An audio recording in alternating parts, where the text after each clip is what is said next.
আল্লাহ নবী বললেন না আয়েশা, আয়েশা ও আয়েশা, দুঃখের দিনগুলো তুমি দেখো নাই, কষ্টের দিনগুলো তুমি দেখো নাই। ইসলাম মদিনাকে রক্ষা করার জন্য কি পরিমাণ কষ্ট আমি করেছি, সাহাবায়ে কেরাম করেছে, সেই দিনগুলো তোমার জানা নেই হয়তো। মদিনা 4 বছর আক্রমণ করবে, মদিনার এক পাশে খাল খননের সিদ্ধান্ত নিয়েছি, আমি মাটি কেটেছি, সাহাবায়ে কেরাম মাটি বহন করেছেন, সাহাবায়ে কেরাম মাটি কেটেছে, আমি বিশ্ব নবী চুরিটি করে করে কাঁধে করে করে মাটি বহন করেছি, মাটি কেটে কেটে আর মাটি বহন করে করে মাথায় যে ব্যথা হয়েছে আয়েশা, ও আয়েশা, এখনো সে ব্যথা সেরে যায় নাই। ইসলামের জন্য আমরা কি করলাম? একটা মাহফিল থেকে হাজার হাজার টাকা নিয়ে যাই, 1 ঘন্টা আলোচনা করি, 1.5 ঘন্টা আলোচনা করি, কত কোটি অঙ্কের টাকা নিয়ে যাই, কি করলাম ইসলামের জন্য? কি করলাম ইসলামের জন্য? একটা গালিও খেলাম না, একটা গালিও আজ পর্যন্ত খেলাম না। কি জবাব দিব হাসরের ময়দানে, যখন শহীদেরা হাসরের ময়দানে উঠবে? কারো পা নাই, কারো চোখ নাই, কারো হাত নাই, কারো পাও নাই, কারো আমার ভাইরা, কারো পুরা দেহটা ক্ষত বিক্ষত, রক্ত মাখা শরীর নিয়ে যখন ওলামায়ে কেরাম উঠবে হাসরের ময়দানে, শহীদেরা উঠবে, কিভাবে লজ্জায় মুখ দেখাবো? আমরা যারা হাজার হাজার টাকা নিয়ে মাহফিল থেকে চলে গিয়েছি, কিভাবে লোক মুখ দেখাবো?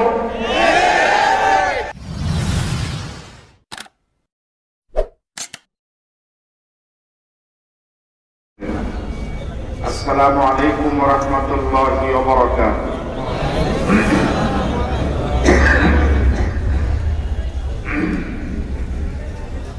আল্লাহ সুবহানাহু ওয়া তাআলা দরবারে শুকরিয়া জানাই, যে মহান মুনিব অত্যন্ত দয়া করে মেহরবানি করে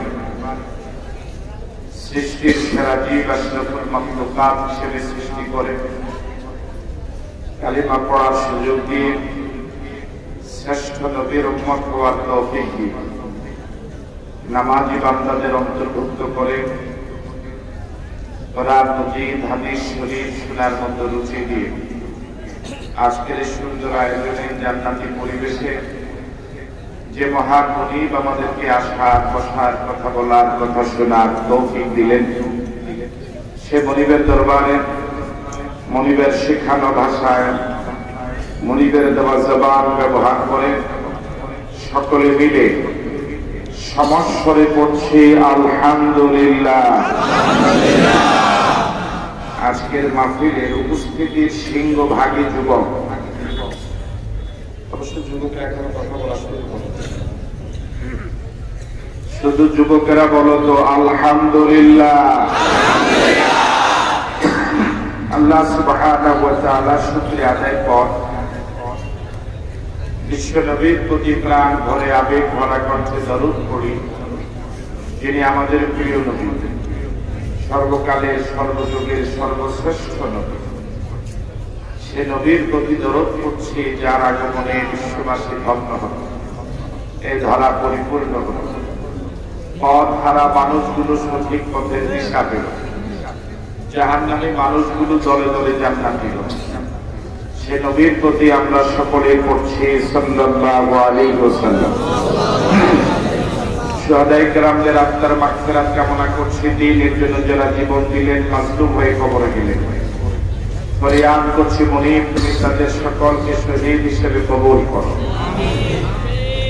বর্ণশনে ভাষার জন্য যারা জীবন দিলেন, ইমানদার হয়ে কবরে গেলেন, আল্লাহ রাব্বুল আলামিন তাদেরকে জান্নাতের মেহমান করুন। 1971 সনে দেশ মাতৃকার স্বাধীনতার সংগ্রাম, মহান মুক্তিযুদ্ধে অংশগ্রহণ করে জীবন দিয়ে প্রিয় দেশ যারা স্বাধীন করে গেলেন, আজাদ করে গেলেন, মুক্ত করে গেলেন, জাতির সূর্য সন্তান বীর মুক্তিযোদ্ধা, যাদের জীবনের বিনিময়ে স্বাধীনতা পেলাম, স্বাধীন ভূখণ্ড পেলাম, জাতীয় পতাকা পেলাম, মানচিত্র পেলাম, দোয়া করছি খাঁটি ইমানদার অবস্থা যারা কবরে গেলেন, ঈমানি যারা কবরে গেলেন, আল্লাহ রাব্বুল আলামিন তাদেরকে শহীদ হিসেবে কবুল করুন। এখনো যে সকল বীর মুক্তিযোদ্ধা ভাইরা জীবিত আছেন, আল্লাহ রাব্বুল আলামিন তাদের সহ আমাদের সকলকে ইসলামের জন্য কবুল করুন।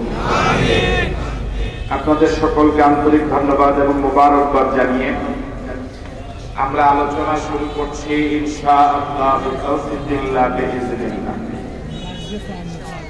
সম্মানিত দিনী ভাইরা, আজকের মাহফিলে উপস্থিতির সিংহভাগ যুবক, বলি আলহামদুলিল্লাহ। যে সমাজের যুবকেরা কোরআন মাজিদ শোনার জন্য এভাবে সময় দেয়, আমার মন বলে ওই সমাজ পরিবর্তন হতে বেশি সময় লাগার কথা নয়। কোন সমাজের বুড়ারা যদি ভালো হয়ে যায়, যুবকেরা যদি ভালো না হয়, সব বুড়ারা ভালো হয়ে গেলেও সমাজটা ভালো হওয়ার কেমন সম্ভাবনা? মানুষ বুড়া হলে স্বাভাবিকভাবেই কিছু ভালো হয়ে যায়।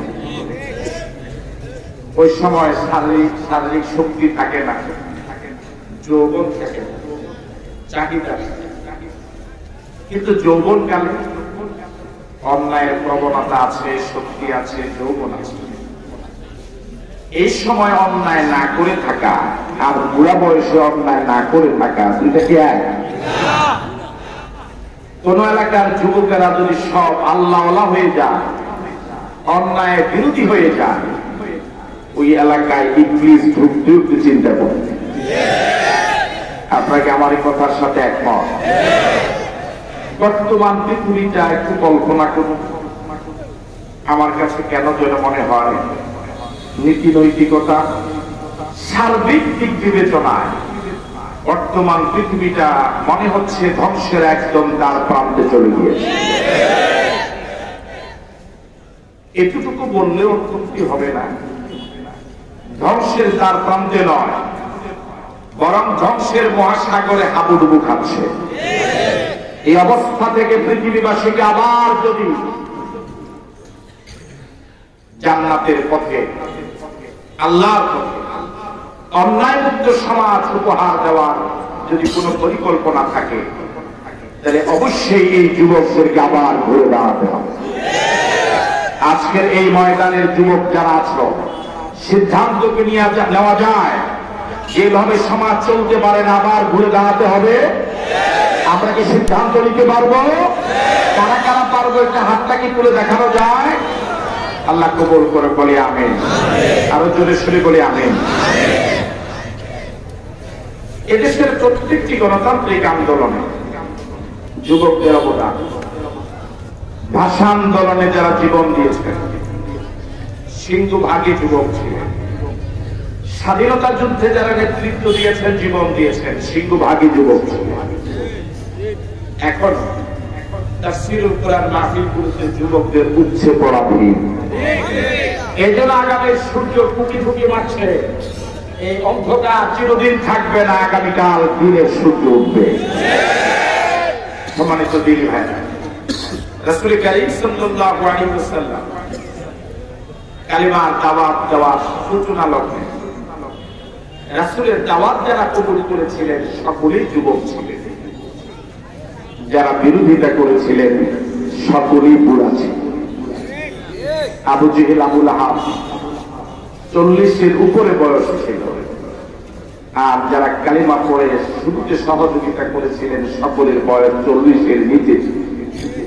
40-এর নিচে মানুষ যুবক না বুড়া? আজকে 40-এর নিচে যাদের বয়স, একটু হাতটা তোলেন তো।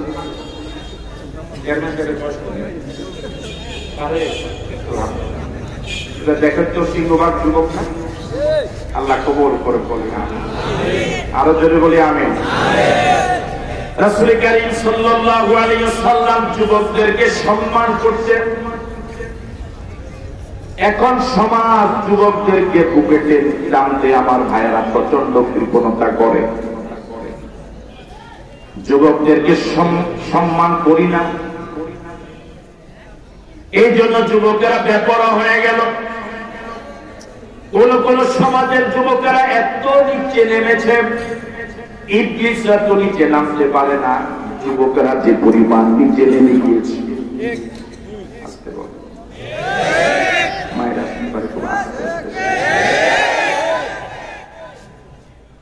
আল্লাহ নবী যুবকদেরকে সম্মান করে দেখিয়েছেন কিভাবে যুবকদেরকে সম্মান করা লাগে। একদিন আল্লাহ নবী মজলিসে বসা আলোচনা করছিলেন। মজলিসে যতজন সাহাবায়ে কেরাম বসার জন্য জায়গা দরকার ছিল, যে পরিমাণ জায়গা ছিল জায়গা একেবারে পূর্ণ হয়ে গেছে। নতুন কোন আগন্তুকের জন্য কোনো বসার ব্যবস্থা ছিল না। এমন সময় একজন যুবকের নাম জালিস আল্লাহ নবীর নজরে এড়ানো। আল্লাহ নবী গায়ে যে চাদর ছিল চাদরটা ভাঁজ করে জালির দিকে দিকে বললেন, জালিল তুমি আমার চাদরে বসো। কি সম্মান দিলেন আল্লাহ নবী, বিশ্ব নবী, কুল কায়নাতের নবী একজন যুবককে নিজের গায়ের চাদর দিচ্ছেন বসার জন্য। আল্লাহু আকবার। জালিল রাদিয়াল্লাহু তাআলা আল্লাহ নবীর পক্ষ থেকে পাওয়া চাদর ভাঁজ করলেন, বুকে দিলেন, চুমু খেলেন, আর বললেন, আকরামাকাল্লাহ কামা করবতানি ইয়া রাসূলুল্লাহ। ও আল্লাহর নবী, অসংখ্য জলিলুল কদর সাহাবায়ে কেরামের সামনে আমি জালিলকে আপনি ইজ্জত না দিলেও পারতেন। এত অসংখ্য সাহাবায়ে কেরাম, বয়োবৃদ্ধ জ্ঞানবৃদ্ধ সাহাবায়ে কেরামের মাহফিলে আমি ছোট্ট যুবক জালিলকে আপনি যে সম্মান দেখালেন, আমি দোয়া করি আল্লাহ আপনার সম্মান আরো বাড়াইয়া দেন। জোরে বলেন আল্লাহু আকবার। আজকে যারা মুরব্বী আছেন, আজকে আমরা যারা বুড়া হয়ে গেলাম, আজকে আমরা যারা বুড়া হওয়ার পথে আসলাম, আমাদের তো জীবনের এক সময় যৌবন কালগত হয়ে গিয়েছে। পুরা জীবনের সবচেয়ে সোনালী সময়ের নাম হলো যৌবন কাল। আমরা আজ যারা বুড়া, সেই যৌবন কাল আর ফিরে আসবে না কোনদিন। কোনদিন আর ফিরে আসবে না যৌবন কাল, কোনদিন আর ফিরে পাওয়া যাবে না যৌবন কাল। এই জন্য মুরব্বীদের এখন দায়িত্ব হলো যুবকদেরকে সম্মান করা, ভালো পথে চালাবার জন্য, চলবার জন্য, চালাবার জন্য প্রচেষ্টা চালানো, ওদের জন্য মন খুলে দোয়া করা আল্লাহর কাছে। আর যুবকদের দায়িত্ব হলো মুরব্বীদেরকে সম্মান করা। এই দুদিক থেকে দু ধরনের আচরণ যদি পাওয়া যায়, সমাজের চিত্রটা অনেক অনেক ভালো হয়ে যেতে পারে। আপনাকে আমার সাথে একমত? ইসলামের ইতিহাসটা তালাশ করে দেখুন, ইসলামের ইতিহাসের পাতাগুলো উল্টা।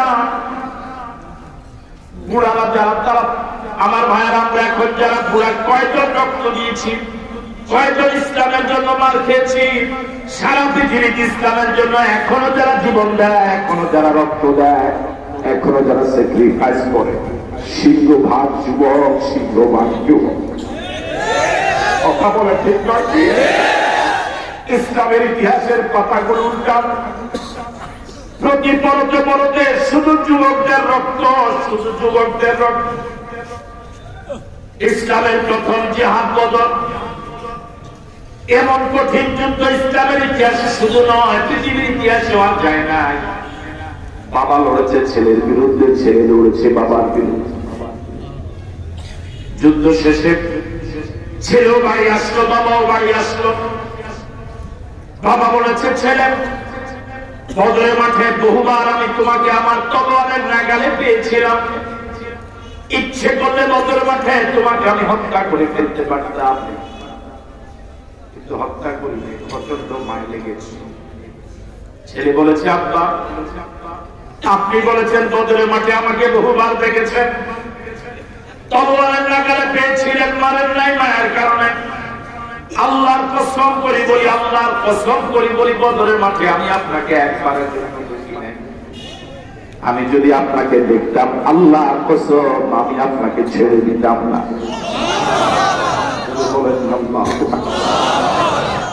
আল্লাহ নবী বদরের জন্য মুজাহিদদেরকে রিক্রুট করছিলেন।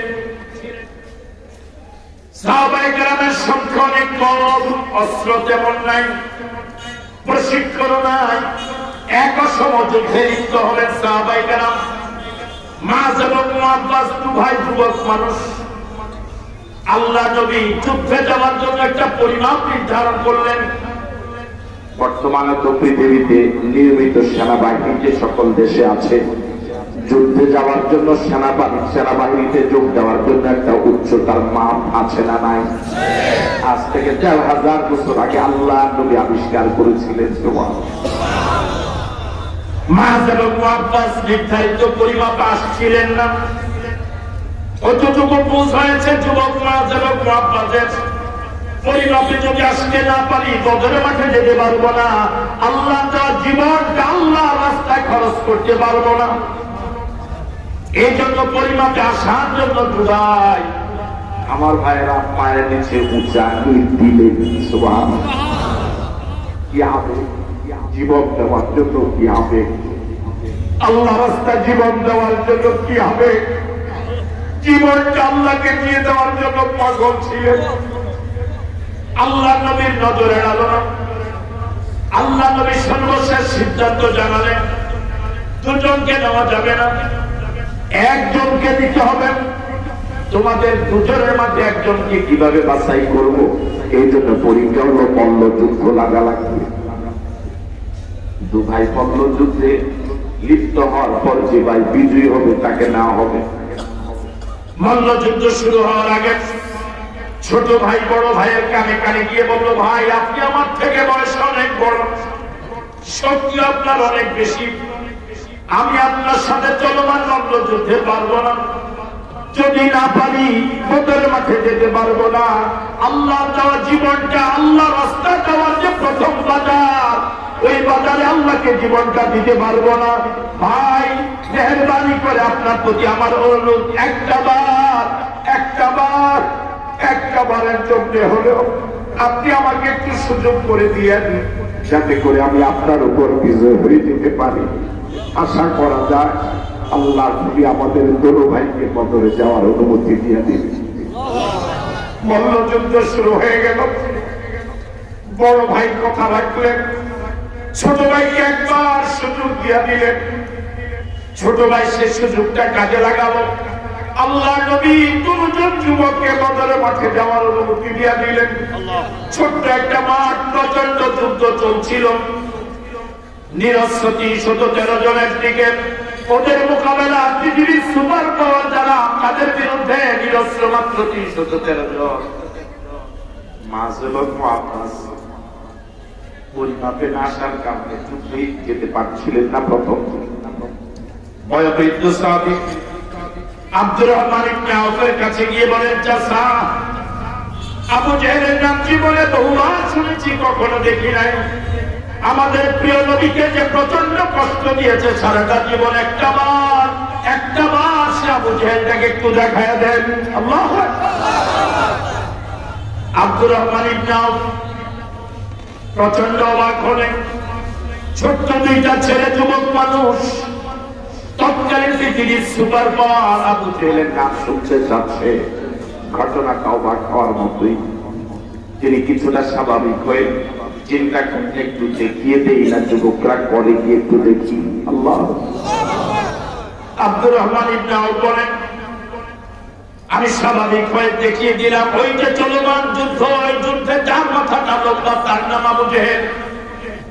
আব্দুর রহমান ইবনে আওফ বলেন, যখন আমি বলে দিলাম ওর নাম আবু জেহেল, আকাশের উড়ন্ত বাস পাখির চিল যেমন পথ করে উড়ে নিচে টার্গেট নির্ধারণ করেন, হঠাৎ ছো মেরে নিয়ে যায়। আমি দূর থেকে লক্ষ্য করলাম বাজ এবং আব্বাস আবু জেহেলকে দূর থেকে এভাবে যখন নামিয়ে দেখিয়ে দিলাম, আকাশের উড়ন্ত বাস পাখির মতো একসাথে আক্রমণ শুরু করে দিয়েছে। দু ভাই প্রচন্ড আক্রমণ করছে, দুদিক থেকে আক্রমণ করছে। আবু জেহেল আক্রমণ, আমার ভাইয়েরা তার যুদ্ধের সব অভিজ্ঞতা কাজে লাগিয়ে ছোট্ট দুইটা ছেলে দুজন যুবকের আক্রমণকে প্রতিহত করে চলেছে। একটা সময় আবু জেহেলের ধারালো তলোয়ারের আঘাতে মাঝ রাদিয়াল্লাহু তাআলা নূর বাম হাত প্রায় 15 আনা কেটে ঝুলছিল, এক আনা শরীরের সাথে লেগেছিল। প্রচন্ড রক্ত ঝরছে, রক্তক্ষরণ হচ্ছে। ডান হাত দিয়ে একা লড়ে যাচ্ছিলেন আবু জেহেলের বিরুদ্ধে। ছোট ভাই মুআব্বাস দুহাত দিয়ে বড় ভাইকে সহযোগিতা করছিলেন। আব্দুর রহমান ইবনে আউফ বলেন, হঠাৎ দূর থেকে লক্ষ্য করলাম, মনে হয়েছে বড় ভাই যুবক মানুষ, তার ব্রেনে ধরা পড়েছে। এই ঝুলন্ত হাতটা যতক্ষণ আমার দেহের সাথে লাগা থাকবে ভালো করতে পারবো না। এই হাতটাকে যে কোনো বললে আলাদা করাই লাগবে, এই হাতটাকে আলাদা করাই লাগবে। এই হাতটা জুড়ে থাকলে সুবিধা করা যাবে না। এই হাতটা জুড়ে থাকলে আল্লাহ নবীর শত্রুকে দমন করা যাবে না। এই কথা ব্রেনে ধরা পড়ার সাথে সাথে ওই কর্তৃত হাতের তালুটা কান পায়ের পাতার দিকে নিয়ে সজোরে এমন করে আল্লাহু আকবার বলে একটা টান মেরেছে, এক টানে দেহ থেকে হাতটা বিচ্ছিন্ন হয়ে পড়ে গিয়েছে। আবার ভাইরা, হাতটা যখন পড়ে গেল, এবার আব্দুর রহমান ইবনে আউফ বলেন, দূর থেকে লক্ষ্য করলাম ডান হাতের তলোয়ার দিয়ে আবু জেহেলকে আল্লাহু আকবার বলে এমন সজোরে আঘাত করেছে, এক আঘাতে আবু জেহেলকে জাহান্নামে পাঠিয়ে দিয়েছে। যুবকেরা, মুআব্বাসের উত্তরসূরি কি হতে পারবে? সবাই কি পারবে? এ পথে যদি জীবন দেওয়া লাগে, জীবন কি দিতে পারবে? কারা পারবে? দুহাত তুলে দেখাও।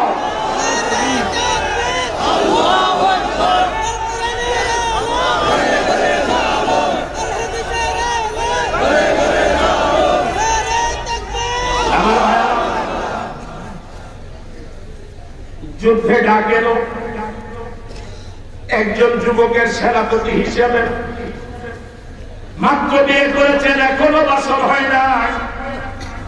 ও যুবক, ও যুবক, ও যুবক, বিবাহিত করে স্ত্রী রেখে চলে যাচ্ছে জিহাদের ময়দানে। এখন সিংহভাগ যুবক অবৈধ জনাচারে পুরা জীবনটা বরবাদ করে দিচ্ছে। কথা বলে ঠিক নয় কি? আমার কলেজার টুকরা যুবকদের কিতাব আহ্বান জানাই, ওর কলেজার টুকরা যুবকেরা ফিরে আসো, ফিরে আয়, ফিরে আয়, ফিরে আয়। ওটা জান্নাতের পথ নয়, ওটা ভালো পথ নয়। জান্নাতের পথে ফিরে আয়, আল্লাহর পথে ফিরে আয়, নবীর পথে ফিরে আয়। রওনা হলেন জিহাদের ময়দানে। স্ত্রীর কাছে বিদায় নিতে আসলেন বাড়িতে, এখনো বাসর হয় নাই।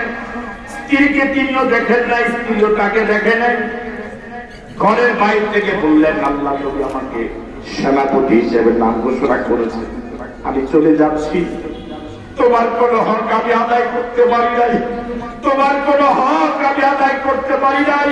হাসরের ময়দানে আমাকে তুমি আসামির কাঠ করা দাঁড় করাইও না, আমার বিরুদ্ধে আল্লাহর কাছে কোনো নালিশ করো না। আমি তোমার কাছে ক্ষমা চাচ্ছি, তোমার কোন হক আমি আদায় করতে পারি না, আমাকে হাসি মুখে বিদায় দাও। স্ত্রী বলছেন, ঘরের ভিতর থেকে, আল্লাহ নবী আপনাকে সেনাপতি হিসেবে নাম ঘোষণা করেছেন, আমি বাড়িতে থাকতে বলতে পারবো না। আপনাকে তবে একটা অনুরোধ করি, ঘরের ভিতরে একবার আসুন, একটা বার ঘরের ভিতরে আসুন। আমি মদিনার এক সুন্দরী নারী, আপনি কোনদিন আমাকে দেখলেন না, একটা বার ঘরের ভিতরে আসুন, আপনার চেহারাটা একটা বার দেখে রাখি হাসরের ময়দানে, যাতে করে আপনাকে স্বামী হিসেবে চিনে দিতে পারে। যুবক স্বামী বললেন, স্ত্রী, ও প্রিয়তম আমি ঘরে যাব না, ও প্রিয়তম আমি ঘরে যাব না। স্ত্রী বললেন, আল্লাহর কসম করে বলি ঘরে আসলে আপনার প্রতি আমি প্রেম নিবেদন করব না, শুধু দেখে রাখতে চাই, শুধু চেহারাটা চিনে রাখতে চাই হাসরের ময়দানে, যাতে করে স্বামী হিসেবে আপনাকে আমি চিনে নিতে পারি। এমন আবেগ প্রবণ কথা প্রত্যাখ্যান করলেন। বললেন, প্রিয়তমা, তোমার যদি এই নিয়ত হয়, আর যদি তুমি ধৈর্য ধারণ করে থাকতে পারো যে আল্লাহর জন্য আমি জীবনটা দিয়ে দিতে যাচ্ছি, ওই আল্লাহ হাসরের ময়দানে তোমাকে আমাকে স্বামী স্ত্রী হিসেবে পরিচয় করায় দিবে। আল্লাহ, ও যুবকেরা, ও যুবকেরা, ও যুবকেরা, ফিরে আয় আল্লাহর পথে, জীবন দেওয়ার পথে ফিরে আয়, ফিরে আয়, ফিরে আয়। মদিনা আল্লাহ নবী দুহাত প্রসারিত করে আছে তোমাদের দিকে তাকিয়ে। এখন আমরা যারা বুড়া, আমাদের দ্বারা হয়তো তেমন কিছু হবে না, তোমরা যদি ঘুরে দাঁড়াও, আল্লাহু আকবার বলে স্লোগান যদি তুলতে পারো, আকাশ বাতাস মুখরিত করে, আল্লাহর কসম ময়দান খোলাসা হয়ে যাবে। আল্লাহ আমাদের যুবকদেরকে ওমর বানায়া দাও। আল্লাহ জোরে বলে না কি পরিমাণ স্যাক্রিফাইস করেছেন যুবকের।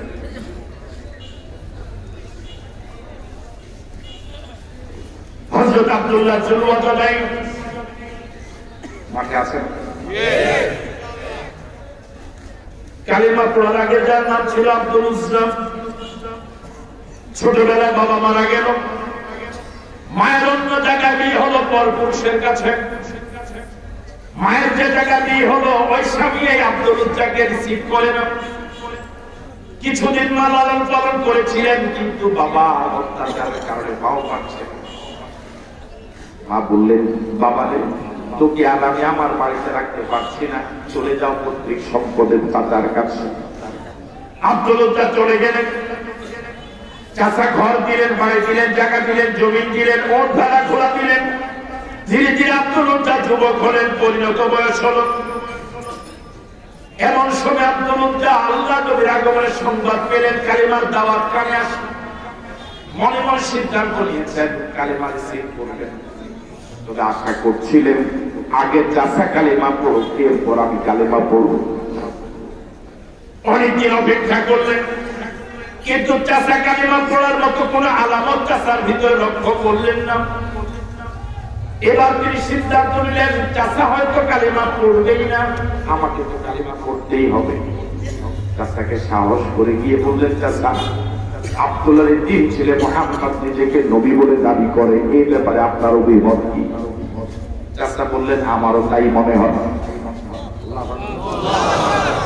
তাহলে কি আপনি তাকে নবী বলে স্বীকৃতি দেবেন?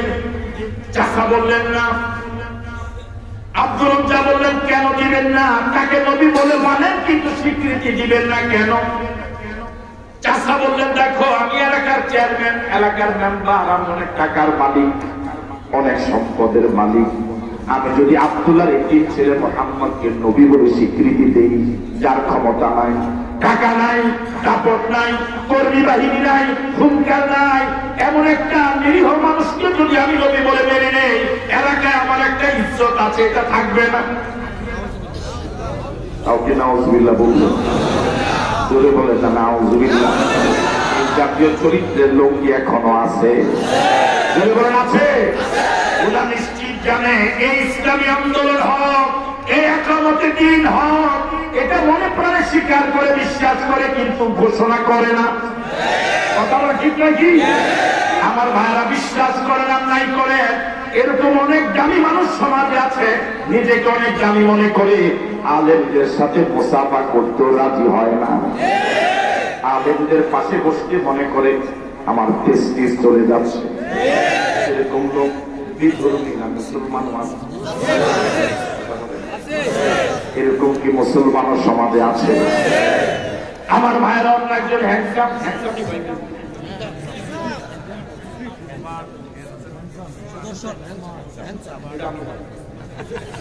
আমার ভাইরা তার মতো আরেকজন কোটটাই করা মানুষের সাথে কোলাকুলি করলে, মুসাফা করলে মনে করে কিছু একটা হয়েছি। কিন্তু একজন আলেম, একজন হক্কানি পীর, একজন আল্লাহওয়ালা দিনদার আলেমের সাথে সে 5 মিনিট সময় দিতে রাজি না। কথা বলে ঠিক নাকি? আমার ভাইরা চাচা বললেন, ভাতিজা আমি অনেক দাপটে আছি, এলাকায় অনেক সম্মানে আছি, আব্দুল্লাহর তিন ছেলে মুহাম্মদ একেবারে নিরীহ, বলো তাকে যদি আমি নবী মানি আমার কি ইজ্জত থাকবে? কি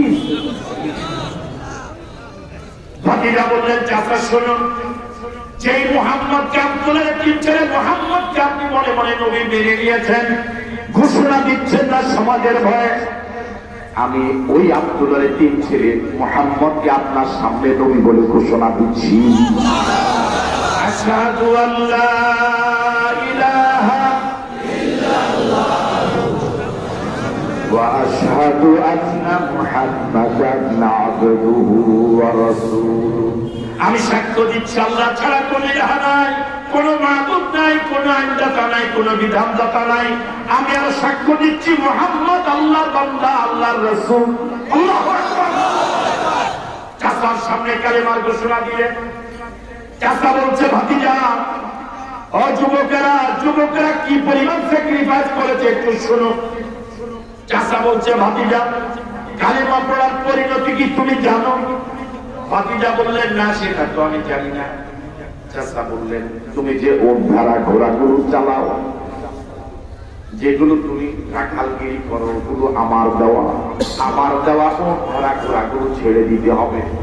আব্দুল এক সেকেন্ড এক জানলা পরিমাণ সময় বিলম্ব করলেন না, বললেন, চাচা কালেমা পড়ার অপরাধে যদি ওর ধারা ঘোড়াগুলো ছেড়ে দিতে হয়, ছেড়ে দিলাম। চাচা বললেন, ভাতিজা শুধু তাই নয়, যে জায়গা জমিনগুলো তুমি চাষাবাদ করে জীবিকা নির্বাহ করো, এগুলো আমার দেওয়া, এগুলো ছেড়ে দিতে হবে। আব্দুল উজ্জা বললেন, চাচা যে কালেমা পড়ার কারণে ওর ধারা ঘোড়াগুলো ছেড়ে দিলাম, ওই কালেমা পড়ার অপরাধে জায়গাগুলো ছেড়ে দিলাম।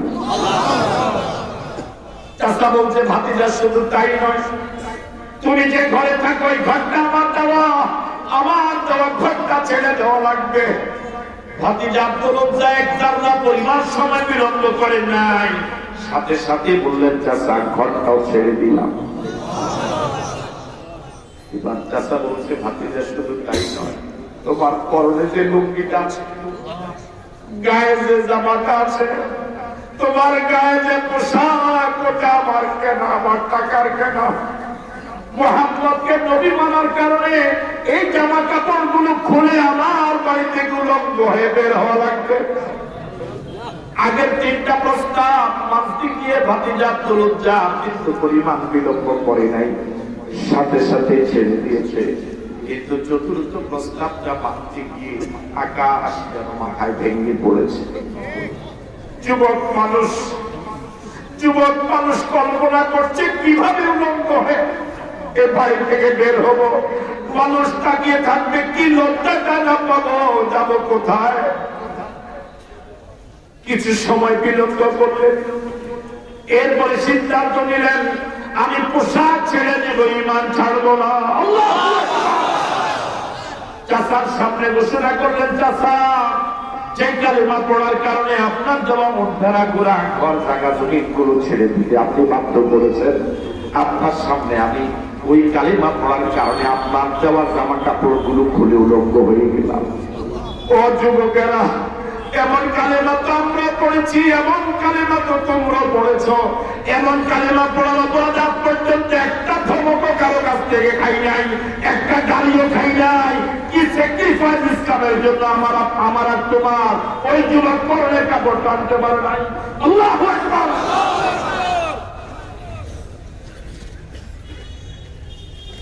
উলঙ্গ যুবক আব্দুল উজ্জা বেরিয়ে গেলেন, প্রচন্ড লজ্জা পাচ্ছেন, পুরো জমিন যেন ফেটে যায়।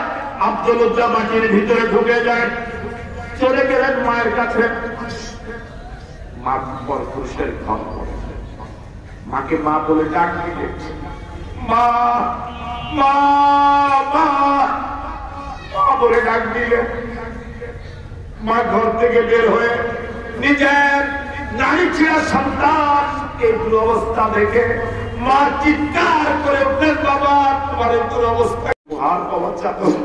মায়ের পক্ষ থেকে উপহার পাওয়া চাদর আব্দুল উজ্জা লজ্জাস্তা থাকলেন। চাচার সাথে ঘটে যাওয়া সব ঘটনা আমাকে খুলে খুলে বললেন। মা ধরে কাঁদলেন, বললেন, বাবা আমি তোমার কোন উপকারে আসতে পারবো না। যে নবীর প্রতি ঈমান আনার কারণে তোমার এই দুরবস্থা, আমার মন বলে এই পৃথিবীতে ওই নবী ছাড়া তোমার এই দুঃখ আর কেউ সত্যিও চাইবে না। ওই নবী তোমার এই দুঃখ শুনবে। তুমি চলে যাও নবীর কাছে, ওই নবী মুহাম্মদুর রাসূলুল্লাহ সাল্লাল্লাহু আলাইহি ওয়াসাল্লামের কাছে চলে যাও। মায়ের পরামর্শে আব্দুল উজ্জা হাঁটি হাঁটি পা পা করে মদিনায় চলে গেলেন। দিনের পর দিন, রাতের পর রাত, শুধু হাতে চুলগুলো এলোমেলো হয়ে গেল, চেহারা এলোমেলো হয়ে গেল, চুলগুলো শুষ্ক হয়ে গেল, না খাওয়া আব্দুল উজ্জা। আমার ভাইয়েরা মসজিদের নববীতে ফজরের সময় সেদিকে গিয়ে বলতেন। আমার ভাইয়েরা আব্দুল উজ্জার পুরা চেহারা শরীর দিয়ে বোঝা যায় এই শরীরের উপরে কি পরিমাণ ধকল দিয়েছে। এই 3 হাত 3.5 হাত দেহের উপরে কি পরিমাণ সাইক্লোন, টর্নেডো, হারিকেন, নার্গিস, কি পরিমাণ ঝড় গিয়েছে, কি পরিমাণ তুফান গিয়েছে। পুরো টপ টু বটম, মাথার চুল থেকে পার তলে পর্যন্ত পুরো দেহ টর্নেডোতে জালেমদের অত্যাচারে তছনছ হয়ে গিয়েছে, কিন্তু ঈমানের গোটা ঈমানের গায়ে এক ফোঁটা দাগ লাগে নাই। আল্লাহু আকবার। আব্দুল উজ্জার কলমে ঈমানের বীজটা এমন ভাবে গেড়ে গিয়েছে, ওই গাছটা এখন পাতা পল্লবে আমার ভাইয়ের এমন মজবুত গাছ হয়েছে, ওই গাছের উপর টর্নেডো হারিকেন নার্গিস গেলেও গাছটা নড়বে না। আল্লাহু আকবার বলতে, কিন্তু শরীরের উপর প্রচন্ড তুফান গিয়েছে, চেহারা দেখলে বুঝা যায়। আল্লাহ নবী মসজিদে নববীতে ঢুকলেন, চেহারা দেখে আল্লাহ নবী বুঝেছেন মাজলুম চারেকজন। প্রতিদিনও এরকম অসংখ্য মাজলুম এসে ধরা দেয়। মাজলুমদের মিছিলে নতুন এক সদস্য আল্লাহ নবী দেখে বুঝতে পেরেছেন। জিজ্ঞেস করলেন, তোমার নাম কি? বললেন, আমার নাম আব্দুল উজ্জা। এই অবস্থা কেন? ঘটনা খুলে খুলে বললেন। আল্লাহ নবী বললেন, ও আল্লাহ বান্দা, এখন থেকে তোমার নাম আব্দুল উজ্জা নয়, এখন থেকে তোমার নাম আব্দুল্লাহ। বলেন আল্লাহু আকবার। আল্লাহর কাছে দুইটা নাম সবচেয়ে প্রিয়, আব্দুল্লাহ, আব্দুল্লাহ, আব্দুর রহমান।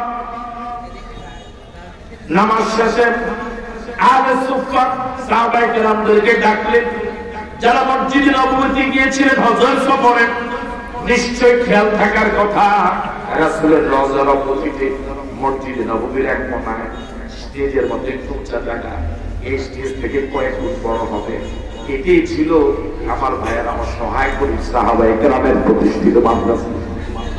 আবু হুরায়রাও এই মাদ্রাসার ছাত্র ছিলেন। আল্লাহ নবী পুরাতন সাহাবায়ে কেরামকে ডেকে নতুন ছাত্র আব্দুল্লাহকে মাদ্রাসায় ভর্তি করে দিলেন, আর বললেন, আমার সাথীরা, আল্লাহর বান্দারা, এই ছাত্রকে আল্লাহর কালাম শিখাবা। আল্লাহু আকবার। এই নতুন ছাত্রকে আল্লাহর কোরআনের তালিম দিবা। আব্দুল উজ্জাকে সাহাবায়ে কেরাম কোরআনের তালিম দিলেন। আব্দুল্লাহ এত জোরে জোরে আল্লাহর কালাম পড়ে, এত মায়া লাগে, এত মায়া লাগে। এই কোরআনকে এত মায়া করে পড়ে, এত জোরে পড়ে, অন্য সাহাবায়ে কেরামের ঘুমের এবং আরামের ব্যাঘাত ঘটে। একদিন সাহাবায়ে কেরাম আল্লাহ নবীর কাছে অনুযোগ দিলেন, বললেন, ইয়া রাসূলুল্লাহ, আব্দুল্লাহ এত জোরে জোরে আল্লাহর কালাম পড়ে আমরা আরাম করতে পারছি না। আল্লাহ নবী অনুযোগকারী সাহাবায়ে কেরামকে মৃদু ধমক দিয়ে বললেন, আব্দুল্লাহর ব্যাপারে আমার কাছে আর কোনো কথা বলবা না। এই আব্দুল্লাহ ঈমানটা কিনতে গিয়ে পরনের বস্ত্র আনতে পারে নাই। আল্লাহু আকবার। ঈমানটা কিনতে গিয়ে পরনের বস্ত্র আনতে পারে নাই। এই আব্দুল্লাহর ঈমানের অনেক দাম, অনেক দাম, অনেক দাম। এই আব্দুল্লাহ যেভাবে পারে যত আওয়াজ দিয়ে পারে কালাম পড়তে দাও। বলেন আল্লাহু আকবার। এই কোরআন আব্দুল্লাহকে এত দামি বানালো, এই কোরআন আব্দুল্লাহকে এত দামি বানালো। মা আনজালনা আলাইকাল কুরআনা লিতাশকা। নবী হে, এই কোরআন আমি এর জন্য নাযিল করি নাই যে কোরআন আমল করলে আপনার ভাগ্য সংকুচিত হয়ে যাবে, বরং কোরআনের জন্য নাযিল করেছি কোরআন আমল করলে ভাগ্য সুপ্রসন্ন হয়ে যাবে। আল্লাহু আকবার। আর সারা পৃথিবীর মুসলমানরা মহাসংকটে একমাত্র কারণ কোরআন থেকে দূরে সরে যাওয়া। কথা বলে ঠিক নয় কি? যে সময় কোরআন শরীফ করে তেলাওয়াত ছিল, ওই সময় ভরপুর ছিল, আল্লাহর রহমতের সব দরজাগুলো ঘরের ভিতরে ছিল। এখন কোরআন তেলাওয়াত ঘরে নাই। আমার মন বলে, আমার যদি আমরা সিদ্ধান্ত নিতে পারি, আজকে যদি সিদ্ধান্ত নিতে পারি, আমার ঘরে যতজন সদস্য আছে প্রতিদিন কমপক্ষে একটা আয়াত তেলাওয়াত করা ছাড়া বের হব না, এই সিদ্ধান্ত যদি আজকের ময়দান থেকে নিয়ে যেতে পারি, আমার মন বলে, আমার আস্থা এবং আমার বিশ্বাস, আমার আপনার ঘর আল্লাহর দেওয়া বরকতে ভরপুর হয়ে যাবে। আপনাকে সিদ্ধান্ত নিতে পারবো, সিদ্ধান্তকে নিতে পারবো। এই কোরআন আব্দুল্লাহকে এত দামি বানালো, জিহাদের ডাক এলো। আল্লাহ নবী সাহাবায়ে কেরামকে মুজাহিদ যারা এই জিহাদের জন্য নির্ধারিত হলেন, ওদের হাতে অস্ত্র তুলে দিলেন। আব্দুল্লাহকে কোন অস্ত্র দিতে পারলেন না। মজলিস শেষে আব্দুল্লাহ আল্লাহ নবীর কাছে গিয়ে বললেন, ইয়া রাসূলুল্লাহ, আমাকে তো কিছুই দিলেন না, কিছুই পেলাম না, তবে আপনার কাছে দোয়া করি আমি যেন আমার জীবনটা আল্লাহর রাস্তায় এই জিহাদে দিয়ে দিতে পারি। আল্লাহ আল্লাহ নবী বলেন, আব্দুল্লাহ ওই যে গাছ, ওই গাছ থেকে একটা ছাল আনো। ছাল আপনার কি মাঠে আছে?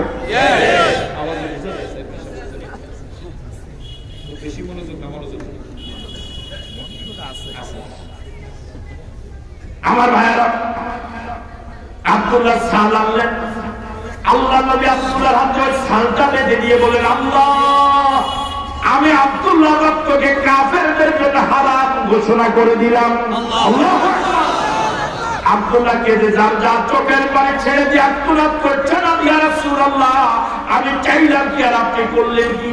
আল্লাহ নবী বলেন, আব্দুল্লাহ এখন যদি তুমি জ্বরেও মারা যাও, কাফের মুশরিকদের সাথে লড়াই করে রক্ত দিয়ে জীবন দিলে পরে যে পরিমাণ সওয়াব তুমি পেতে, এখন যদি জ্বরেও মারা যাও আল্লাহ তোমার মৃত্যুকে শহীদ মৃত্যু হিসেবে লিখে দিবে। যুদ্ধ শুরু হয়ে গেল। সাহাবায়ে কেরাম আল্লাহ নবীর কাছে খবর নিয়ে এলেন, ইয়া রাসূলুল্লাহ আপনার জবানে এত বরকত, আব্দুল্লাহ তো জ্বরে আক্রান্ত হয়ে কয়েকদিন ছিলেন, ইন্তেকাল করেছেন। আল্লাহু আকবার বলবেন। রাসূল কাফনের ব্যবস্থা করতে বললেন, জানাজা হবে, দাফন হবে, রাতের বেলা দাফন হবে। কবর করা হলো। একজন লাশ বহন করার জন্য কবরের ভিতরে দাঁড়িয়ে আছেন, একজন কবরের পারে মিটমিট বাতি জ্বলন্ত বাতি নিয়ে দাঁড়িয়ে আছেন, আর দুইজন আল্লাহ বান্দা আব্দুল্লাহর লাশ বহন করে কবরের দিকে নিয়ে আসছিলেন। দুইজন লাশ বহন করতেছিলেন, একজন লাশ বহন করার জন্য কবরের ভিতরে দাঁড়িয়ে, আর একজন বাতি নিয়ে কবরের পাশে দাঁড়িয়ে। যে দুজন লাশ কবরের দিকে নিয়ে যাচ্ছিলেন ওই দুজন আর কেউ নন, একজন হলেন আবু বকর সিদ্দিক আর একজন হলেন ওমর ফারুক। আল্লাহু আকবার। এই কোরআন আব্দুল্লাহ সম্মান। কবরের পাশে যিনি দাঁড়িয়ে আছেন তিনি আর কেউ নন, তিনি জলিলুল কদর সাহাবী আব্দুল্লাহ ইবনে আব্বাস। আর কবরের ভিতরে আব্দুল্লাহর লাশ গ্রহণ করার জন্য যিনি রিসিভ করার জন্য যিনি দাঁড়িয়ে আছেন তিনি আর কেউ নন, তিনি হলেন বিশ্বনবী মুহাম্মদুর রাসূলুল্লাহ সাল্লাল্লাহু আলাইহি ওয়াসাল্লাম। আল্লাহ নবী আবু বকর ওমরের কাছ থেকে লাশ রিসিভ করে মাটিতে রাখলেন, দাফন করা হলো। কবরের পাশে দাঁড়িয়ে আল্লাহ নবী বলেন, আল্লাহ আমি এই পর্যন্ত আমার আব্দুল্লাহর প্রতি রাজি ছিলাম, আমি তোমার কাছে ফরিয়াদ করি এখন থেকে বাকি জিন্দেগীর জন্য আল্লাহ তুমি আমার আব্দুল্লাহর প্রতি রাজি হয়ে যেও। দাঁড়িয়ে ছিলেন আব্দুল্লাহ ইবনে মাসউদ বাতি নিয়ে, এত জোরে চিৎকার করলেন, আল্লাহ ও আল্লাহ এই কবরওয়ালা আব্দুল্লাহ জুলওয়াদার না হয়ে আমি আব্দুল্লাহ ইবনে মাসউদ যদি হতাম আমার কপালটা খুলে যেত। আল্লাহু আকবার। এই সেই কোরআন, এই কোরআন এখনো আমার আপনার ঘরে আছে না? আমার ভাইরা কিন্তু ভাগ করে না, বরং প্রতিদিন মান খায়। কথা বলেছে আল্লাহ রাব্বুল আলামিন আমার আপনার নবীকে অসংখ্য মুজিজা দিয়েছিলেন, অন্য নবীদের যত মুজিজা দিয়েছিলেন সব নবীদের মুজিজা তাদের ইন্তেকালের সাথে সাথে নবুয়তের মেয়াদও শেষ, মুজিজার মেয়াদও শেষ। কিন্তু আমার আপনার নবী বিশ্ব নবী, কুল কায়নাতের নবী, তামাম জগতের নবী, আল্লাহ রাব্বুল আলামিন তাকে যত মুজিজা দিয়েছিলেন তার সংখ্যা 3000 থেকেও বেশি। আল্লাহু আকবার। এর মাঝে শ্রেষ্ঠ মুজিজার নাম হলো কোরআন। বলুন আরো জোরে বলুন। আল্লাহ নবী দুনিয়া থেকে বিদায় হয়ে গেলেন, প্রায় 1500 বছর হয়ে গেল। এই কোরআন নাযিল হলো প্রায় 1500 বছর হয়ে গেল। আমার ভাইরা কিয়ামত হতে যদি আরো কয়েক হাজার বছর লাগে ততদিন পর্যন্ত রাসূলের শ্রেষ্ঠ মুজিজার একটা হরফ দূরের কথা, একটা নকশা পরিবর্তন করার সাহস অধিকার পৃথিবীর কারো নাই। কথা বলা ঠিক নয় কি? যত কিছুই করো পৃথিবী উল্টে যেতে পারে, কোরআনকে পরিবর্তন করা যাবে না। আমার ভাইয়েরা 3000 থেকে বেশি মুজিজা আল্লাহ রাব্বুল আলামিন আমাদের হাবিবকে দিলেন। এই মুজিজা কি শুনবেন? অনেকে শুনবেন আপনি।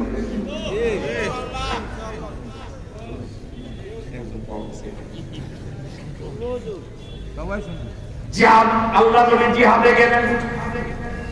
ওই জিহাদে আল্লাহ নবী নিজের সেনাপতি। আল্লাহু আকবার। সেনাপতি কত দূরের কথা মিছিলই নেই। সুবহানাল্লাহ। আল্লাহ নবী সেনাপতি, জিহাদে আল্লাহ নবী সেনাবাহিনী প্রধান। দীর্ঘদিন যুদ্ধ চলছিল, খাদ্যের সংকট দেখা দিল। সাহাবায়ে কেরাম আল্লাহ নবীর কাছে এসে বললেন, ইয়া রাসূলুল্লাহ, আর কতদিন না জানি থাকা লাগে, খাবো কি? খাদ্যের সংকট। সাহাবায়ে কেরাম প্রস্তাব দিলেন, তবে আমাদের লোক আছে বাহন হিসেবে, আপনি যদি অনুমতি দেন মোট জবে করে খাওয়া শুরু করুন। আল্লাহ নবী প্রথম বলেছিলেন, আচ্ছা কর। হযরত ওমর ফারুক রাদিয়াল্লাহু তাআলা তিনি ইতিহাদে আছেন, তার কানে গেল। সাহাবায়ে কেরাম মোট জবে করে প্রস্তাব দিয়েছেন, আল্লাহ নবীও রায় দিয়েছেন, আল্লাহ নবীর সম্মতি জানিয়েছেন। হযরত ওমর এসে বললেন, ইয়া রাসূলুল্লাহ, আমার একটা বিকল্প প্রস্তাব আছে, যদি আপনি অনুমতি দেন সেটা আমি উপস্থাপন করতে পারি। আল্লাহ নবী বললেন, হ্যাঁ উপস্থাপন করো।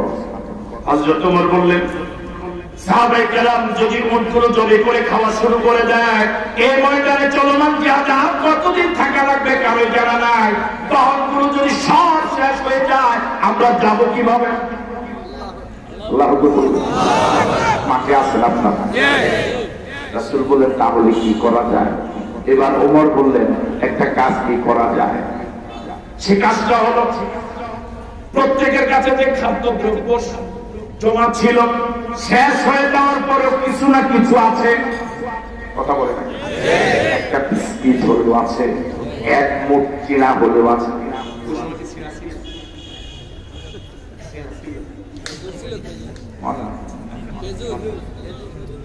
যা ছিল আপনি সাহাবায়ে কেরামকে বলেন এগুলো এক জায়গায় জমা করতে, এরপর আল্লাহর কাছে আপনি বরকতের জন্য দোয়া করেন।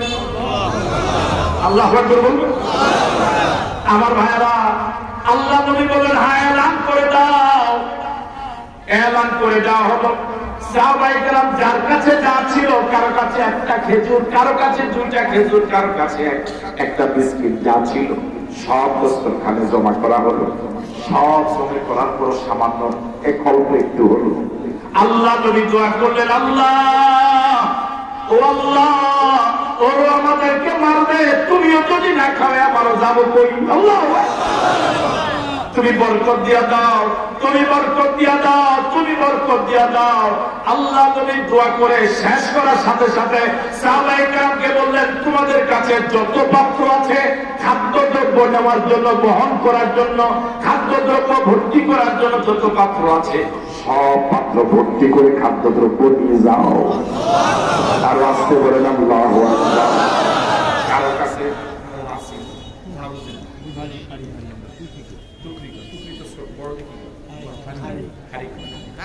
খাড়ি ছিল, ঢোল ছিল, বালতি ছিল, আর দুইটা কম আছে, যার কাছে যা ছিল খাদ্যদ্রব্য নেওয়ার জন্য, যার কাছে যা ছিল সব ভর্তি করে সাহাবায়ে কেরাম নিয়ে গেলেন। আল্লাহর কুদরত, আমাদের নবীর মুজিজা, নবীর দোয়া। আল্লাহু আকবার। এমন নবীর উম্মত হতে পেরে খুশি লাগে যায়। এজন্য আওয়াজ দিয়ে বলেন আলহামদুলিল্লাহ, আমাদের বলেন আলহামদুলিল্লাহ, আর বলুন আলহামদুলিল্লাহ। আল্লাহ নবী 1400 জন সাহাবী সহ রওনা হলেন মক্কা। উদ্দেশ্য ছিল বাইতুল্লাহ তাওয়াফ করবেন। 420 কিলোমিটার দূর মদিনা, সেখান থেকে রওনা হয়ে মক্কার কাছাকাছি চলে গেলেন। মক্কার কাফের এবং মুশরিকরা খবর পেল বাধা দিল একটা প্রান্তরে, যার নাম হুদায়বিয়া। দীর্ঘ ইতিহাস, সূরাতুল ফাতহে হুদায়বিয়া থেকে ফিরতি পথে নাযিল হয়েছিল। ওই ঘটনা বলা আমার উদ্দেশ্য নয়। যে প্রান্তরে বাধা দিলেন, ওই প্রান্তর নাম হুদায়বিয়া। 1400 জন সাহাবা সহ আল্লাহর নবী বাধা প্রাপ্ত হয়ে অপেক্ষা করছিলেন। দুধ আদান প্রদান চলছিল, কোন সুরা হচ্ছিল না। একটা সময় খাদ্যের সংকট দেখা দিল, পানির অভাব দেখা দিল। হুদায়বিয়াতে যে কুয়াটা ছিল, কুয়ার পানিও ব্যবহার করতে করতে শেষ হয়ে গেল। একজন নয়, দুইজন নয়, প্রতিদিন 1400 জন সাহাবী অসংখ্যবার ব্যবহার করা লাগে। সাহাবায়ে কেরাম আল্লাহর নবীকে বললেন, ইয়া রাসূলুল্লাহ, পানির অভাবে তো মরে যাব, মদিনাও যেতে পারবো না, মক্কায় যেতে পারবো না, পানির অভাবে তো মরে যাব। আল্লাহর নবী বললেন, তোমাদের কাছে যতটুকু পানি যার কাছে ছিল সব শেষ হয়ে যাওয়ার পরে একটু পানিও হয়তো থাকবে। এই বোতলের পানি সব ঢালার পরে রেখে দিলে 10 মিনিট পরে 2 ফোঁটা পানি হলো জমাবে। ওই পানিগুলো নিয়ে আস। সাহাবায়ে কেরাম নিজের জমানো পানিগুলো অল্প অল্প একটু করে জমা করে ওযু করা যায় একটুটুকু পানি পাওয়া গেল, আল্লাহর নবীর কাছে নিয়ে আসলেন। যে কুয়াটা শুকিয়ে গিয়েছিল হুদায়বিয়ার প্রান্তরে, ওই কুয়ার পাড়ে বসে আল্লাহর নবী এবার ওযু করলেন। ওযু করার পর বাকি একটু পানি রয়ে গেল, ওই পানিটা বিসমিল্লাহ বলে শুকিয়ে যাওয়া কুয়াটা আল্লাহর নবী ঢেলে দিলেন। আল্লাহর নবীর মুজিজা, আল্লাহর কুদরতে শুকিয়ে যাওয়া হুদায়বিয়ার কুয়া পানিতে টইটুম্বর হয়ে গেল। নবীর উম্মত হতে পেরে খুশি না বেজা? আলহামদুলিল্লাহ। মক্কার কাফের এবং মুশরিকরা একবার সম্মিলিত বাহিনী গঠন করলো। কি বাহিনী? সম্মিলিত বাহিনী। আরো জোরে বলুন। সম্মিলিত বাহিনী গঠন করলো, মদিনা আক্রমণ করবে। মদিনা আক্রমণ করবে, সম্মিলিত বাহিনী গঠন করলো। আল্লাহর নবী আক্রমণ কিভাবে প্রতিহত করা যায়, এই জন্য সাহাবায়ে কেরামদেরকে নিয়ে পরামর্শ সভা ডাকলেন। মাঠে আছে সাহাবায়ে কেরাম পরামর্শ দিলেন। এখন আপনার কষ্ট নেই না, আমার তো সমস্যা, এরপরে আপনারা আগান আমার ভাইয়েরা।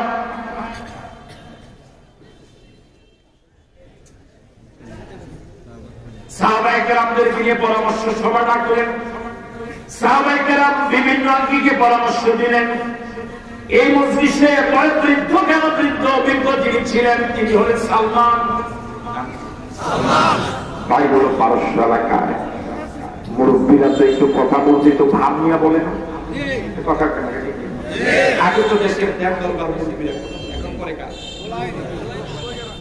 কথা কম করে, কম করে আমরা কথা কাজ। এখন বেশিরভাগ কি করে মহিলা কারবার, পোলা ভাই দরবার, শ্বাস মুড়ে সর্বনাশ। কথা জানা গেছে কি না? এখন ছোট ছোট বয়স 13 হয়েছে দরবার। সুবহানাল্লাহ। বয়স কত? 13 হয়েছে দরবার। এমন ভাবে চেয়ারে বসে আল্লাহু আকবার। বেয়াদব কাহাত, কাহাত বেয়াদব। কি বুঝা তুমি?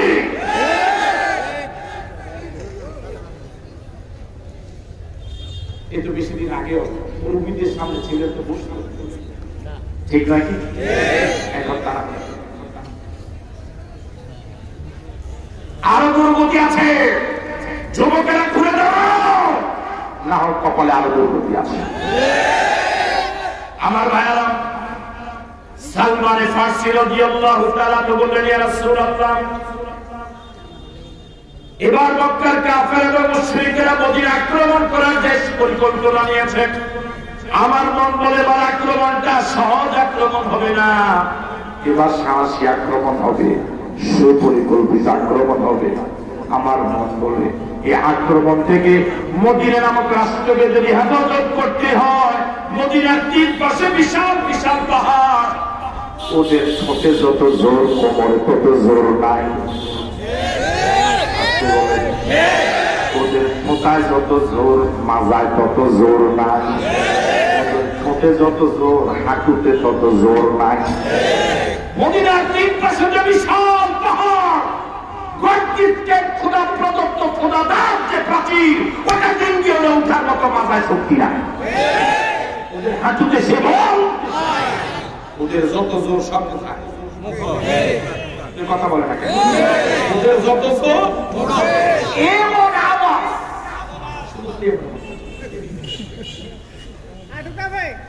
কিন্তু হাঁটু মাজা না কথা বলেন। সালমান ফারসি রাদিয়াল্লাহু তাআলা বললেন, ইয়া রাসূলুল্লাহ, আমার মন বলে মদিনার তিন পাশে যে বিশাল পাহাড়, আল্লাহ প্রদত্ত প্রাচীর, ওটা ডিঙ্গিয়ে ওরা মদিনায় ঢুকার মতো সাহস ওদের নাই, মাজা কোমরে বল নাই, হাঁটুতে শক্তি নাই, ও পাহাড় ডিঙ্গিয়ে ওরা উঠতে পারবে না। আপনাদের কি মনে হয়? আপনাদের কি মনে হয় ওরা কি উঠতে পারবে? কথা বলো না, কত পারবে? বিশ্বাস করো পারবে। মদিনার এক পাশে শুধু খোলা, যেমন আপনাদের এদিকে বন্ধ, ওদিকে বন্ধ, এদিকে বন্ধ, শুধুই কর্নারে, ঠিক নয় কি? মদিনার এক পাশ খোলা। সালমান ফারসি রাদিয়াল্লাহু তাআলা বললেন, ইয়া রাসূলুল্লাহ, আমার মন বলে যে পাশটা খোলা ওই পাশে যদি একটা খাল খনন করে দিতে পারে এরা ভিতরে ঢুকতে পারবে। আল্লাহ নবী এই প্রস্তাবটা সিদ্ধান্ত আকারে নিলেন। মাটি কাটা শুরু হয়ে গেল। আল্লাহ নবী নিজে মাটি কাটেন, সাহাবায়ে কেরাম মাটি বহন করেন। সাহাবায়ে কেরাম মাটি কাটে, আল্লাহ নবী নিজে মাটি বহন করেন। ইন্তেকালের আগে আল্লাহ নবী কিছুটা যেন পূজা হয়ে গেলেন, মাজা কোমরে কেন কিছুটা ব্যথা। আয়েশা সিদ্দিকা রাদিয়াল্লাহু তাআলা আনহা বললেন, ইয়া রাসূলুল্লাহ, আপনি কিছুটা কেন যেন পুজো হয়ে আসছেন, এটা কি বয়সের কারণে হলো নাকি? আল্লাহ নবী বললেন, না আয়েশা, আয়েশা, ও আয়েশা, দুঃখের দিনগুলো তুমি দেখো নাই, কষ্টের দিনগুলো তুমি দেখো নাই। ইসলাম মদিনাকে রক্ষা করার জন্য কি পরিমাণ কষ্ট আমি করেছি, সাহাবায়ে কেরাম করেছে, সেই দিনগুলো তোমার জানা নেই হয়তো। মদিনার 4 বছর আক্রমণ করবে, মদিনার এক পাশে খাল খননের সিদ্ধান্ত নিয়েছি, আমি মাটি কেটেছি, সাহাবায়ে কেরাম মাটি বহন করেছেন, সাহাবায়ে কেরাম মাটি কেটেছে, আমি বিশ্ব নবী ঝুড়িতে করে করে কাঁধে করে করে মাটি বহন করেছি। মাটি কেটে কেটে আর মাটি বহন করে করে মাজায় যে ব্যথা হয়েছে আয়েশা, ও আয়েশা, এখনো সে ব্যথা সেরে যায় নাই। ইসলামের জন্য আমরা কি করলাম? একটা মাহফিল থেকে হাজার হাজার টাকা নিয়ে যাই, 1 ঘন্টা আলোচনা করি, 1.5 ঘন্টা আলোচনা করি, কত কোটি অঙ্কের টাকা নিয়ে যাই, কি করলাম ইসলামের জন্য? কি করলাম ইসলামের জন্য? একটা গালিও খেলাম না, একটা গালিও আজ পর্যন্ত খেলাম না। কি জবাব দিব হাসরের ময়দানে, যখন শহীদেরা হাসরের ময়দানে উঠবে? কারো পাওয়া নাই, কারো চোখ নাই, কারো হাত নাই, কারো পাও নাই, কারো আমার ভাইরা, কারো পুরা দেহটা ক্ষত বিক্ষত, রক্ত মাখা শরীর নিয়ে যখন ওলামায়ে কেরাম উঠবে হাসরের ময়দানে, শহীদেরা উঠবে, কিভাবে লজ্জায় মুখ দেখাবো? আমরা যারা হাজার হাজার টাকা নিয়ে মাহফিল থেকে চলে গিয়েছি, কিভাবে লোক মুখ দেখাবো?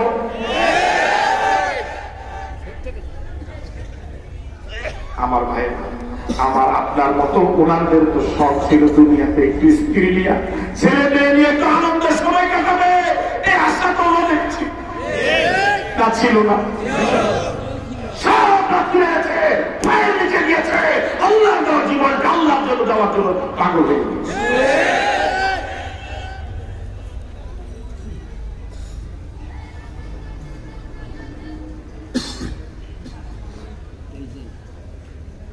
আমার ভাইরা, আল্লাহ নবী সেদিন যে খালটা কেটেছিলেন, কোন কোন রেওয়ায়েতে এসেছে 3 মাইল লম্বা। এখন মাটি কাটার জন্য কোদাল, এখন তো এই যুগে কোদাল তো কি হয়ে গেছে, এখন ভেকুর পুরুন এক কোদাল, এটা কি ওল্ড না? আর 1500 বছর আগে কোদালের মতো একটা যন্ত্র কি ছিল? কিভাবে 3 মাইল লম্বা। ওই খালটা প্রশস্ত ছিল 30 ফুট, গভীরতা ছিল 15 ফুট। 3 মাইল লম্বা, 20 ফুট পাশ, 20 হাত পাশ, 10 হাত গভীর। এই বিষয়টা এরকম ছিল, পরিকল্পনা এমন ছিল, ওরা ওদিক থেকে উঠতে পারবে না, সামনে দিয়ে ঢুকতে চাইবে, সামনে পড়বে খাল, পার হতে চাইবে, পারবে না। কয় হাত? 20 হাত। কি এখানে আসলে যে নাম দিয়ে অনেকে তো আসতে খেলা ছিল, তাও সারেরা বালু দিয়ে সামনে কি যাতে করে ছাত্র কিনা তাও ওইখানে যোগ দিয়ে লাভ নেই।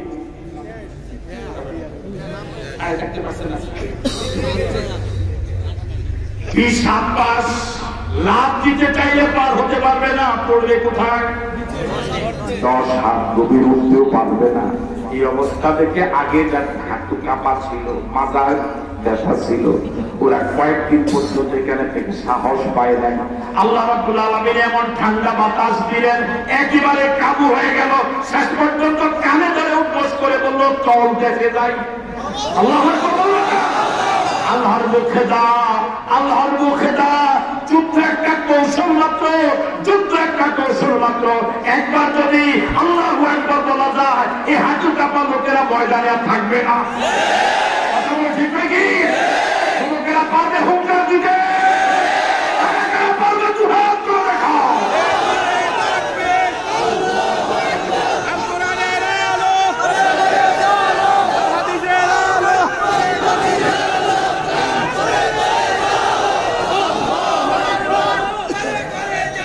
আমার ভাইয়েরা, এভাবে একটা নয়, দুইটা নয়, এই হুদায়বিয়ার আমার ভাইয়েরা, এই পরীক্ষা খননকালে, এই খাল খননকালে আল্লাহ নবী সাহাবায়ে কেরাম একটা কষ্টকর কাজ করেছিলেন। কেউ বা সারাদিন একটা খেজুর খেয়েছিলেন, কেউ বা 2টা খেজুর, কেউ বা অবুদ্ধ ছিলেন। একজন সাহাবী আল্লাহ নবীর কাছে এসে বললেন, ইয়া রাসূলুল্লাহ, আমিও গরিব মানুষ, এই খাল কাটার পাশে আমার বাড়ি, সবাইকে দাওয়াত দিয়ে খাওয়াতে পারবে অবস্থা আমার নাই। আমার মন তো খারাপ লাগে, আপনাকে একটা বেলা খাওয়াতে পারলাম না, একটা বেলা দাওয়াত কবুল করেন। রাসূল কবুল করলেন। তার ধারণা ছিল কয়েকজনকে সাথে নিয়ে যাবেন, যেহেতু রাসূল আমার অবস্থা জানেন।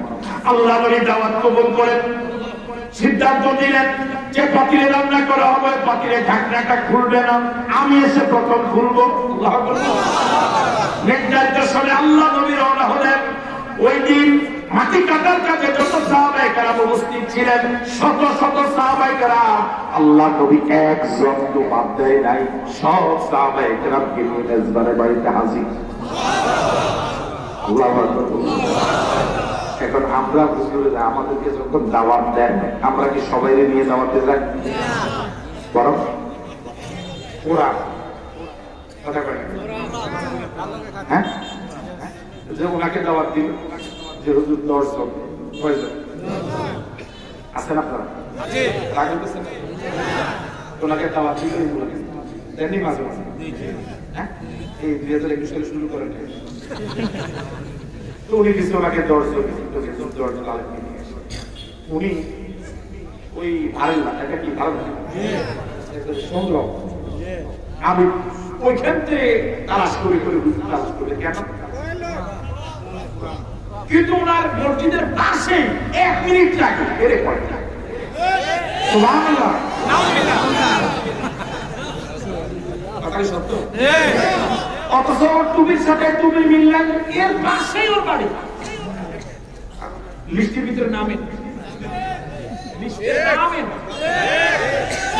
হাদিয়া তখন ওই 2 বাই 5 মাইল দূরে একজন হুজুর ওনাকে লিস্টে নাম রাখছে। উনি বলছে, ভাই আমি তো উঠতে পারবো না, প্রয়োজনে ডে চেঞ্জ হবে, তবু কোরআন ছাড়া হুজুর যাবে না। ঠিক নাকি? এই অবস্থা যতদিন না দূর না হবে, আলেমরা যতদিন ঐক্যবদ্ধ না হবে, সমাজের পরিবর্তন আশা করা যায়। আল্লাহ নবী সবাইকে নিয়ে গেলেন মেজবান, খুব খুশি,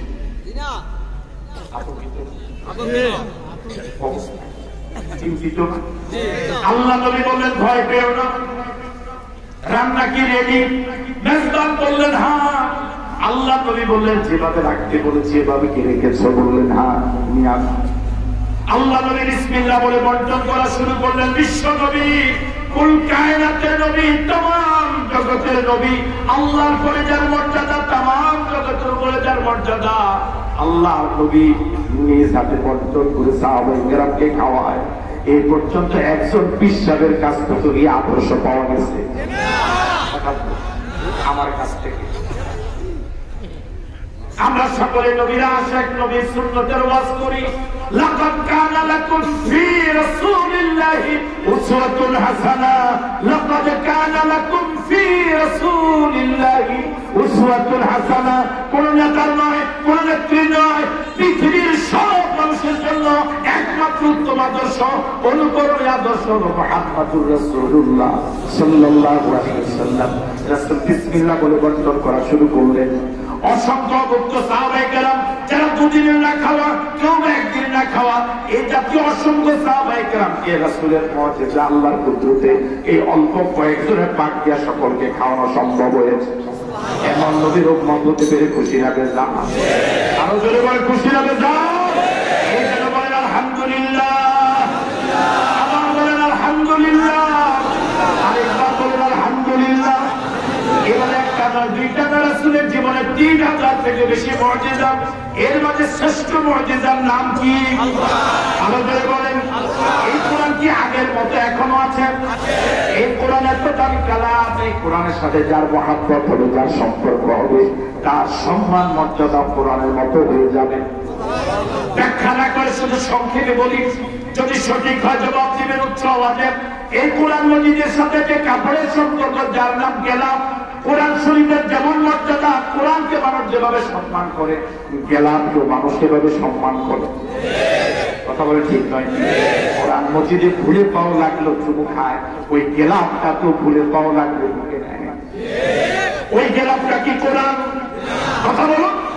ওই গেলামটা কি কোরআন? ওই গেলামটাতে ভুলে পাও লাগলে বুকে নেন কেন? যে ওই গেলামটার সাথে আল্লাহর শ্রেষ্ঠ কালামের সম্পর্ক হয়েছে।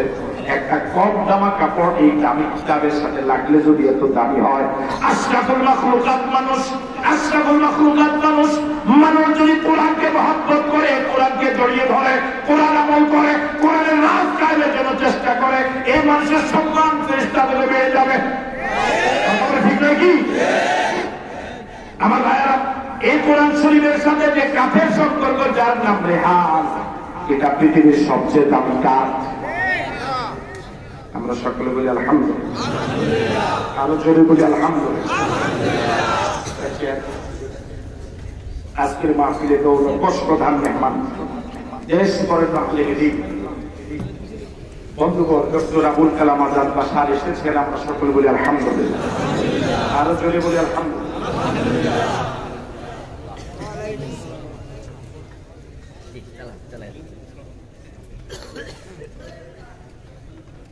এই কোরআন শরীফের যার সাথে যে কাপড়ের সম্পর্ক, কাপড় পৃথিবীর সবচেয়ে সম্মানী কাপড়।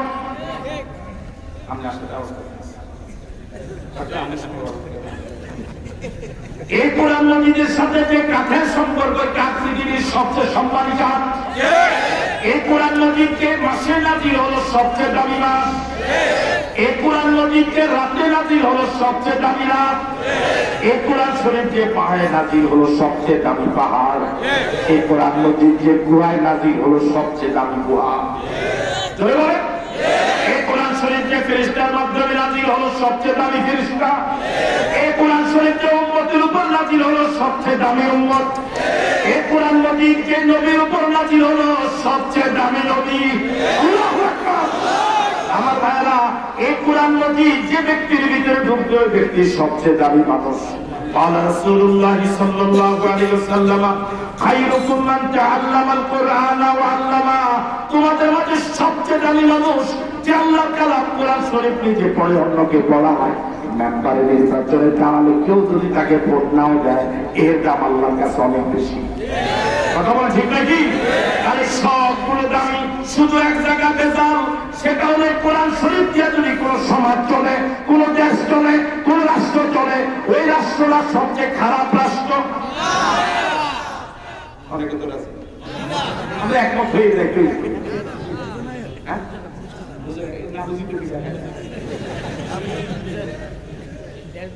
আমার ভাইরা, কোরআন শরীফের সাথে যে কাপড় লাগলো দামি, কাঠ লাগলো দামি, মাছ লাগলো দামি, গুহা লাগলো দামি, কোরআন শরীফ যে রাতে নাজিল হলো দামি, কোরআন শরীফ যে নবীর উপর নাজিল হলো শ্রেষ্ঠ নবী, কোরআন নবী যে উম্মতের উপর নাজিল হলো শ্রেষ্ঠ উম্মত, কোরআন শরীফ যে পড়ে পড়ায় শ্রেষ্ঠ মানুষ। শুধু কোরআন শরীফ দিয়ে যে দেশ চলবে সবচেয়ে খারাপ দেশ না শ্রেষ্ঠ দেশ? না শ্রেষ্ঠ দেশ? আজ থেকে ১,৫০০ বছর আগে আল্লাহ নবী কোরআন মজিদ দিয়া যে ছোট্ট রাষ্ট্রটার গোড়াপত্তন করেছিলেন, যার সূচনা ছিল মাত্র ৮ বর্গ মাইল, ৮ মাইল ৮ বছরের ব্যবধানে তার পরিধি হয়েছিল ১২ লক্ষ বর্গ মাইল। ওই রাষ্ট্র সম্পর্কে আল্লাহ নবী বলেছিলেন, খায়রুল কুরুনি কারনি, আমার রাষ্ট্র পৃথিবীর শ্রেষ্ঠ রাষ্ট্র। বলুন তো এখন সেই কোরআন আছে না নাই? আরো আসতে বলেন, রাষ্ট্র আছে না নাই? তাহলে কোরআনও আছে? ভালো করে জবাব দেন, কোরআন কি এখন আছে? রাষ্ট্র কি এখন আছে? কি নাই? শান্তি নাই। বলেন কি নাই? আরো জোরে বলেন কি নাই? আবার আমরা একমত করি, কোরআন কি আছে সমাজে? ঘরে ঘরে আছে? আমার হাতে কি আছে? দেশ কি আছে? পৃথিবী কি আছে? সমাজ কি আছে? কিন্তু কি নাই? জোরে বলে কি নাই? বলুন তো, শান্তি দেওয়ার জন্য, শান্তি আনার জন্য কি দরকার? তাহলে কাজ সামান্য। কাজ কি খুব কঠিন কাজ? যদি কোরআন না থাকতো কোরআন আনা অনেক কঠিন ছিল, যদি দেশ না থাকতো দেশ আনা অনেক কঠিন ছিল। এখন কোরআনও আছে, দেশও আছে, শুধু কি নাই? ওই দেখেন ভাগ হচ্ছে আমার ভাইরা, দেশও আছে, কোরআন মজিদ আছে, কি নাই? আমরা কি চাই শান্তি আসুক? আমরা কি সকলে চাই শান্তি আসুক? তাহলে কোরআন মজিদটা দেশে ঢুকে দিলে শান্তি এসে যাবে। কথা বলে ঠিক নয় কি? কোরআন মজিদ ছাড়া ওম শান্তি বলে যদি রক্ত বলি হয়, শান্তির পায়রা ধরা পড়বে। এখন বর্তমান পৃথিবীর অবস্থা হলো, যাদের হাতে কোরআন আছে তাদের হাতে সমাজ নাই, আর যাদের হাতে সমাজ আছে তাদের হাতে কোরআন নাই। ঠিক নয় কি? আপনাকে আমার সাথে একমত? যাদের হাতে কোরআন আছে তাদের হাতে কি নাই? আর যাদের হাতে সমাজ আছে কি নাই?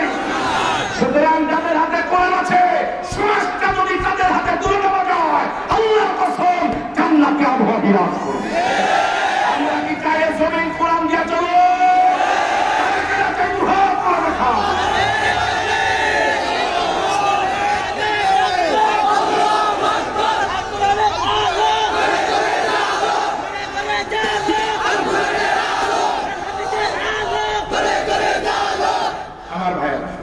আজকের আলোচনা থেকে আমরা দুইটা কর্মসূচি নিয়ে আমার আলোচনা থেকে আমরা বাড়ি যাব।